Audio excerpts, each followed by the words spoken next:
Hello दोस्तों, बहुत बहुत स्वागत है आप सभी का मेरे इस यूट्यूब चैनल पे। तो बात करेंगे आईपीएल को लेके।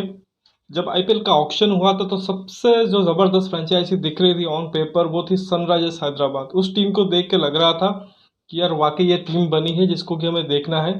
ज़बरदस्त बैटिंग लाइनअप थी, बॉलिंग में भी बहुत ही वेराइटीज़ थी और एक कंप्लीट टीम दिख रही थी। और इनिशियली स्टेजेस में मुझे अभी याद है कि जब मैं स्वॉट एनालिसिस कर रहा था एसआरएच की, तो मैंने यही कहा था कि ये टीम को देखना है, इस टीम के बैटिंग ऑर्डर को देखना है क्योंकि ज़बरदस्त दिख रही थी। लेकिन दो मैचेस हो चुके हैं मतलब सनराइजर्स हैदराबाद के, और दोनों मैचेस में उन्होंने निराश किया है। पहले मैच में एक बहुत बड़े मार्जिन से हारे थे। दूसरे मैच से अगेन बहुत ही इजी विन एक तरीके से लखनऊ सुपर जायंट को मिली है एसआरएच के अगेंस्ट। पूरे 20 ओवर बैटिंग किए थे और सिर्फ 121 रन बना पाए थे 8 विकेट के नुकसान पे।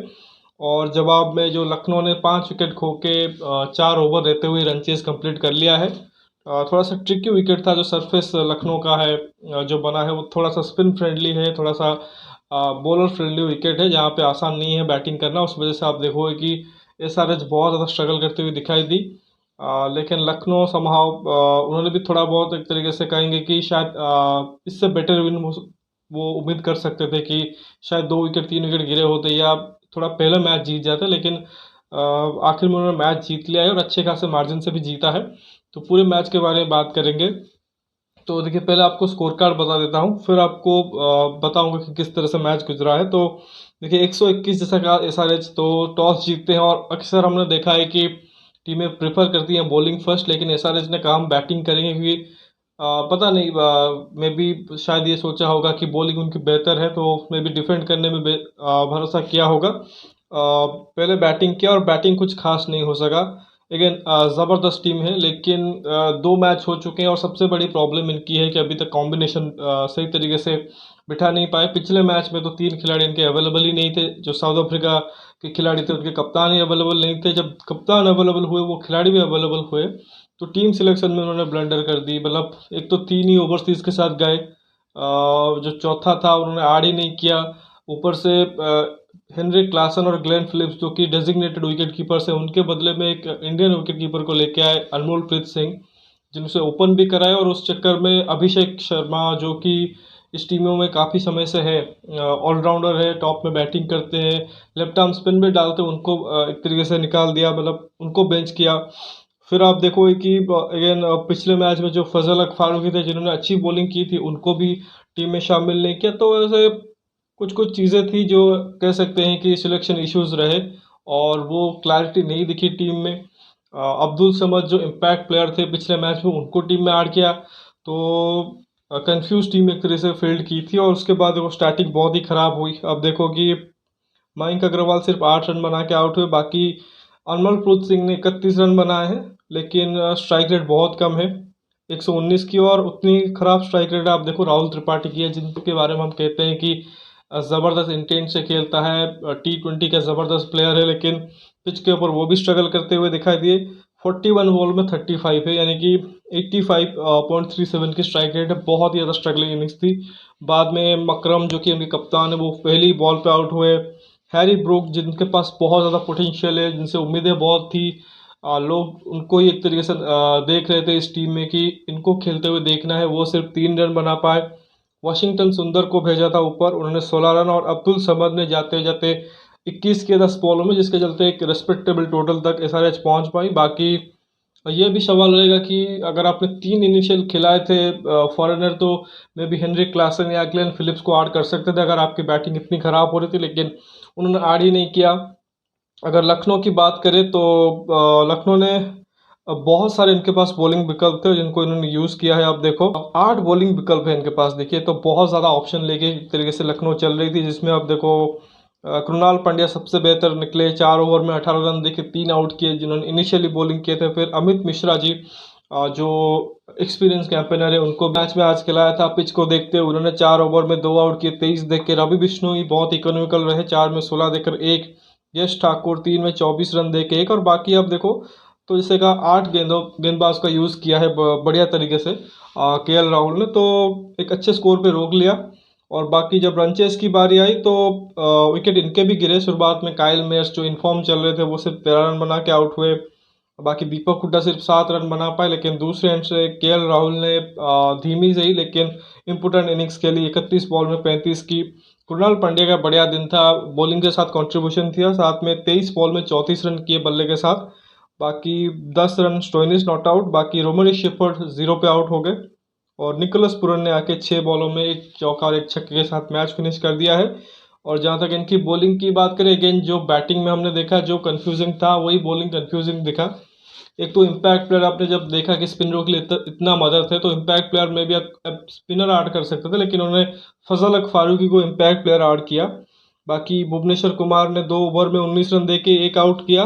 आदिल रशीद ने 2 आउट किया है 3 ओवर में 23 रन देके। बाकी एक विकेट उमरान मलिक को मिला और एक विकेट फजल हक फारूक को भी मिला। लेकिन इसमें इंटरेस्टिंग ये जो चीज़ था कि जो स्पिनर थे, सिर्फ आप देखो कि 3 ही स्पिनर का यूज इस्तेमाल किया है, वाशिंगटन सुंदर, एडन माकरम और आदिल रशीद, तो 3 ही स्पिनर का। और उसमें भी आप देखो कंबाइंडली उन्होंने जो 16 ओवर किए हैं उसमें से सिर्फ 6 ही ओवर स्पिन के थे, यानी कि आप स्पिन फ्रेंडली विकेट के ऊपर खेल रहे हो, इसमें सिर्फ 6 ही ओवर आपने स्पिन के किए हैं। उसमें भी आप देखो कि आपको आदिल रशीद ने 2 आउट करके दिए हैं, वाशिंगटन सुंदर से एक ही ओवर करवाया, माकरम ने भी खुद 2 ओवर डाला और आदिल रशीद का तो ओवर ही कंप्लीट नहीं कराया। तो ये कुछ डिसीजन रहे जो कि शायद कैप्टनसी में या जो भी कोचिंग में कोचिंग स्टाफ में कॉल लिए गए उस पे ऊपर सवाल होगा। बाकी जो तेज़ गेंदबाज ने गेंदबाजी की, उन्होंने कोशिश ज़रूर की, लेकिन रन ही इतना नहीं था कि आप बहुत ज़्यादा कुछ कर सकते थे। तो वही चीज़ है कि मोस्ट इंपोर्टेंट 2 पॉइंट जो कि वो लखनऊ ने लिया है और पॉइंट्स टेबल में वो ऊपर चले गए, सबसे ऊपर अभी हैं हेल्दी नेट रन रेट के साथ। और अभी शायद मतलब एक मैच ज़रूर हारे हैं चेन्नई के साथ, लेकिन वो भी शायद ऑलमोस्ट जीता हुआ मैच वो हारे हैं। तो अच्छे एक तरीके से रिदम में है अभी लखनऊ सुपर जायंट। और जो तो नई टीमें हैं लखनऊ और गुजरात जो पिछले साल ही आई हैं, उनको अच्छा खेलते हुए देख के अच्छा लग रहा है। जबकि अभी भी जो पुराने कुछ टीमें हैं जैसे दिल्ली हो गई या अभी हैदराबाद हो गई, राजस्थान हो गई, ये सभी टीमें थोड़ा बहुत स्ट्रगल ज़रूर कर रही हैं, लेकिन जो नई टीमें आई हैं वो अच्छा कर रही हैं। तो अगर मैच की बात करें तो पिच का बहुत ज़्यादा डिस्कशन हुआ, क्योंकि एक वक्त हमने देखा है कि जो टीमें होती है अक्सर जो अपना होम कंडीशन होता है उसको यूज़ करने की कोशिश करती है अपने हिसाब से पिच बनाने की। तो हमने ये जो जिस प्रकार की पिच है ऑलमोस्ट चेन्नई में भी देखा है कि चेन्नई उससे आज होम एडवांटेज यूज़ करती है। बीच का जो फेज़ रहा है मतलब आईपीएल के सीज़न में देखिए तो चेन्नई में भी अक्सर ऐसे ट्रैक मिलते हैं जिसमें आप देखो कि उसी हिसाब से वो टीम सिलेक्शन करते हैं और फिर अपने जो होम 7 मैचेस होते हैं उसमें कम से कम कोशिश करते हैं कि हम 5 या 6 मैच जीत जाएं।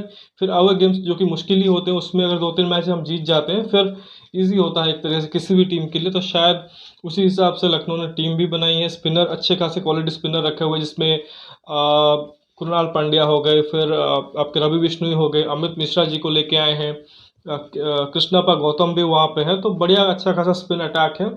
प्लस शायद बैटिंग में भी आप शायद वही सोच रहे हैं कि हम 160-65 वाला ही पिच बनाएंगे और उसी में एक तरीके से सक्सीड भी करेंगे। लेकिन थोड़ा सा उनकी बैटिंग के लिए भी मुश्किल हो सकता है, क्योंकि एक तो देखो काइल मेयर्स ने 2 मैच में अच्छे कर दिए थे, निकोलस पूरन का भी अच्छा गया है, लेकिन बाकी किसी बैट्समैन ने उस हिसाब से अच्छा किया नहीं है। केएल राहुल की आज इनिंग्स ज़रूर आई है लेकिन बहुत ही धीमी इनिंग्स थी, प्लस आज का जो टोटल भी उतना बड़ा नहीं था। दीपक हुड्डा ने अभी तक बैट से कंट्रीब्यूट नहीं किया है, ना ही स्टोइनिस का आया है। कृणाल पंड्या का आज एक अच्छा इनिंग्स आया है। सो मतलब आगे चलते हुए अगर इसी प्रकार से पिच वो रखते हैं तो थोड़ा सा उनके लिए मुश्किल भी हो सकता है बैटिंग में। लेकिन अगर वो इस पिच से कंफर्टेबल है, जो कि मुझे लगता है कि है, क्योंकि ठीक है उनके पास एक दो अच्छे खिलाड़ी हैं जैसे काइल मेयर्स या निकोलस पूरन हो गए, उनको पिच से उतना फ़र्क नहीं पड़ेगा क्योंकि जिस प्रकार के उनके पावर गेम है। तो हमने पहले मैच में भी देखा था इसी पिच के ऊपर 190 प्लस स्कोर किया था। बाकी अगर ऐसी विकेट मिल जाती है जहाँ पे स्पिन बहुत ज़्यादा होती है और इससे ट्रिकी टोटल होता है तो उसमें केएल राहुल, कृणाल पांड्या भी कंट्रीब्यूशन कर सकते हैं। सो ओवरऑल इसी प्रोसेस के साथ लखनऊ लग रहा है कि वो जाएंगे और ऐसी प्रोसेस में 2 उनको जीत मिल चुकी है अपने घर पे, तो उसी का उनको एक तरह से कंटिन्यू करना है। बाकी जब भी बाहर जाएंगे तो अगेन जैसे चेन्नई पे खेले वो मैच उन्होंने फेंक दिया मैच एक तरीके से, तो कोशिश करेंगे उसको भी अपने कंट्रोल में करें। बाकी अगर हैदराबाद की तरफ से देखें, अगेन टीम पेपर में कितनी अच्छी है वो डिपेंड नहीं करता कि आप टूर्नामेंट में कितना अच्छा करेंगे, वो डिपेंड तभी करेगा कि आप किस हिसाब से स्टार्ट करते हो, कॉम्बिनेशन किस हिसाब से लगाते हो और प्लेयरों का यूटिलाइजेशन कैसे करते हो।